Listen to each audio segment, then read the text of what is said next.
আমি এখনো চ্যালেঞ্জ দিলাম, যতদিন আছে ততদিন চ্যালেঞ্জ দিয়ে যাচ্ছি। এমন কোন বাপের বেটা জন্ম হয় নাই এই দুইজন ব্যক্তির দলিলকে খণ্ডন করতে পারে। এই আমার হাতে যে কিতাবটা দেখছেন, এটার নাম সহিহুল বুখারী। এটা বুখারী শরীফ, এটার দ্বিতীয় খণ্ড।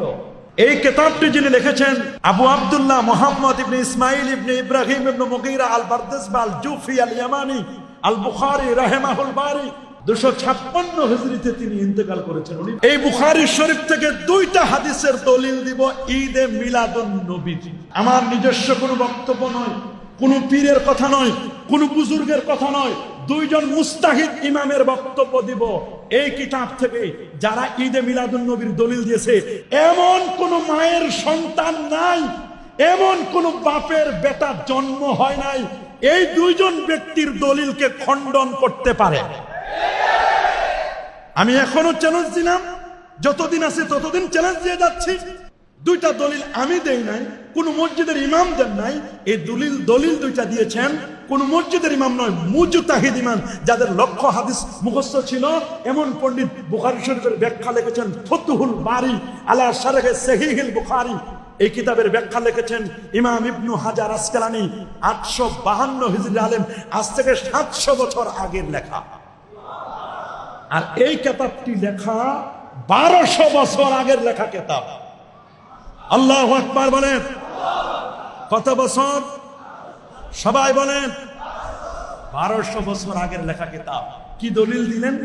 দলিল দিলেন যে আল্লাহর নবী সাল্লাল্লাহু আলাইহি সাল্লাম, বুখারী শরীফের হাদিস 4801 নম্বর হাদিস, আল্লাহর নবী মদিনা শরীফে গেলেন। কোন জায়গায়? মদিনা শরীফে গিয়ে দেখলেন ইহুদিরা রোজা পালন করতেছে। কি রোজা? জিজ্ঞেস করলেন লিমা তাসুমুনা হাদাল ইয়াউম, এই দিনে কেন রোজা পালন করো? তো ওরা বলল এই দিনে আমরা এজন্য রোজা পালন করি কারণ এই দিনে আল্লাহ তাআলা আমাদের নবী মুসা আলাইহিস সালামকে, ইহুদিদের নবীর নাম কি? মুসা আলাইহিস সালামকে এবং তার কওম অনুসারী যারা, তাদেরকে ফেরাউনের জুলুম থেকে, কথা বলেন, 90 ফেরাউনরা বিদায় হলো না? ফেরাউনের জুলুম থেকে, ফেরাউনের জুলুম অত্যাচার থেকে আল্লাহ আমাদেরকে এই দিনে মুক্তি দান করেছেন। বলো আচ্ছা, এই দিনে মুক্তি দান করেছিলেন কার কবল থেকে? ফেরাউনের কবল থেকে। তো এই দিনটাকে স্মরণ করে আমরা কি রাখি বলেন? শুধু তাই নয়, ইয়াত্তাখিজুনা হাদাল ইয়াউম ঈদান, এই দিনটাকে তারা ঈদের দিনও বানাইতো। কি দিন বানাইতো? এবং নিজের পরিবার পরিজনদেরকে, স্ত্রীদেরকে গহনা পরাইতো, অর্নামেন্টস। আল্লাহ নবী বলেন, শোনো, নাহনু আহাক্কু ওয়া আউলা বিমুসা মিনকুম, তোমাদের চেয়ে আমি রাসূলুল্লাহ মুসা নবীর সাথে সম্পর্ক বেশি ভালো, অধিক হকদার। কারণ নবীরা আমরা ভাই ভাই। বলেন নবীরা আমরা কি? মুসা নবী কালিমুল্লাহ, আমি হলাম হাবিবুল্লাহ। আল্লাহ যদি আমারে হায়াতে বাঁচায় রাখে, তাহলে আগামী বছর 9 তারিখ আর 10 তারিখ তোমরা রাখো একদিন। আমি রাসূল যদি বেঁচে থাকি, আমি রোজা রাখবো কয়দিন? আল্লাহ যদি আমার হায়াতে বাঁচায় রাখে। এখন এই হাদিসটা হাফেজ ইমাম ইবনু হাজার আসকালানী রহমতুল্লাহ আলাইহি তিনি হাদিস এনে বলেছেন, আল আজবিবাতুল মারদিয়া, এই কিতাবের 1117, 1118 দুইটা পৃষ্ঠায়। আল্লাহু আকবার বলেন। আরো যেন আল্লাহু আকবার। এই পৃষ্ঠায় এনে তিনি প্রমাণ করে দিয়েছেন, আল্লাহু আকবার বলেন। তিনি প্রমাণ করছেন। কি প্রমাণ করছেন? তিনি বলছেন, ফায়ুস্তাফাদু মিনহু ফিলুশ শুকরি লিল্লাহি আলা মা মান্না বিহি ফি ইয়াউমিন মুআয়্যানিন মিন ইসদাই নিমাতিন আও দাফি নিকমাতিন। তিনি বলছেন, যদি কোন নির্দিষ্ট দিনে আল্লাহ তাআলা কোন নিয়ামত প্রদান করেন কিংবা মুসিবত উঠিয়ে নেওয়ার মাধ্যমে অনুগ্রহ করেন, তখন সেই বিষয়ে আল্লাহ তাআলার শুকরিয়া জ্ঞাপন করা যাবে এবং প্রতি বছর ঠিক এই দিনে অনুরূপভাবে শুকরিয়া আদায় করা যাবে। আর আল্লাহ তাআলার শুকরিয়া আদায় হয় বিভিন্ন ইবাদতের মাধ্যমে, যেমন সেজদা, রোজা, পবিত্র কোরআনের তেলাওয়াত ইত্যাদি। আর রবিউল আউয়ালের সেই দিনে নবী সাল্লাল্লাহু আলাইহি ওয়াসাল্লামের আগমনের নিয়ামতের চেয়ে উত্তম নিয়ামত আর কি হতে পারে? আল্লাহু আকবার বলেন। যে আল্লাহ তাআলা তোমাদেরকে নিয়ামত দান করেছিলেন। কোন নিয়ামত? যে ফেরাউনের কবল থেকে মুক্তি দিয়েছিলেন, এটা একটা নিয়ামত। তো বলো, তোমরা যদি এই নিয়ামতে প্রতি বছর আমরা আশুরা রোজা রাখি না, অনুষ্ঠান করি না?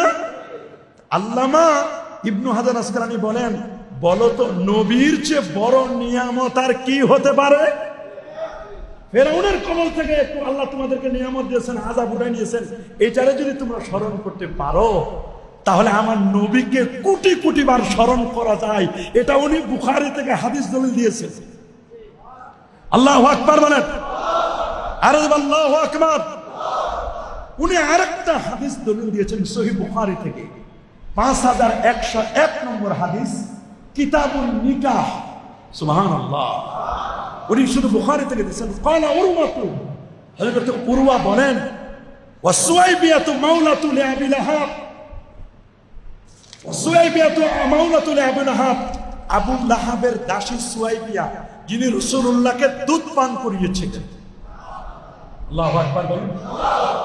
সেই আবু লাহাবের দাসী সুয়াইবিয়া, সে বলছে যে আব্বাস ইবনে আব্দুল মুত্তালিব, রাসূলুল্লাহর চাচা যান আব্বাস রাদিয়াল্লাহু আনহু, তিনি স্বপ্নে দেখলেন। কি স্বপ্ন দেখলেন? যে চাচা, কবরের কি খবর? কবরে আমি তো বললেন কাট্টা কাফের আবু লাহাব, তাব্বাত ইয়াদা আবি লাহাবি ওয়া তাব্বা। আপনি তো মরছেন, যে কবর কেমন ব্যবহার করছে আপনার সাথে, একটু বলেন তো। বলল, বেশাররে হিবাতিন, কবর আমার খবর করে দিয়েছে। কবর আমার দুই দিক থেকে চাপ দিয়ে কবর আমার খবর করে দিয়েছে।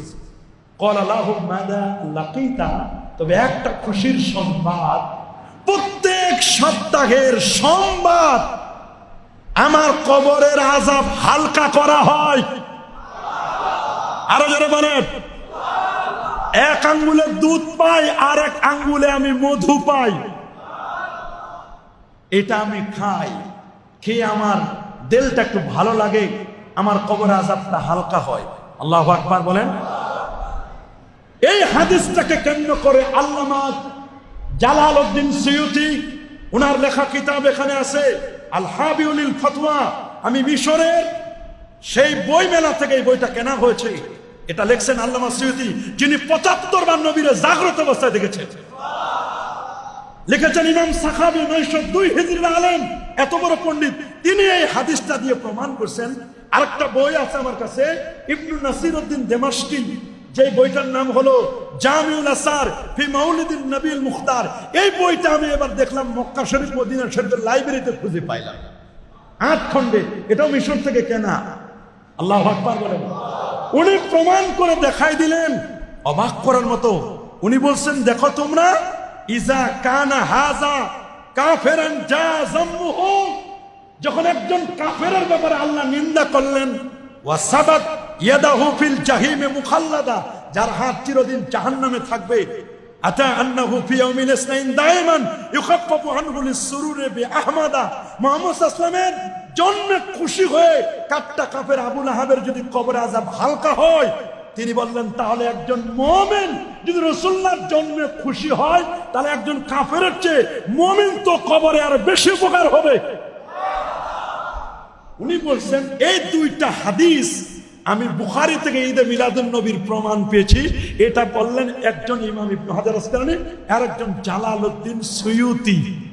এটা আমরা কেউ বলি নাই। আল্লাহু আকবার বলেন।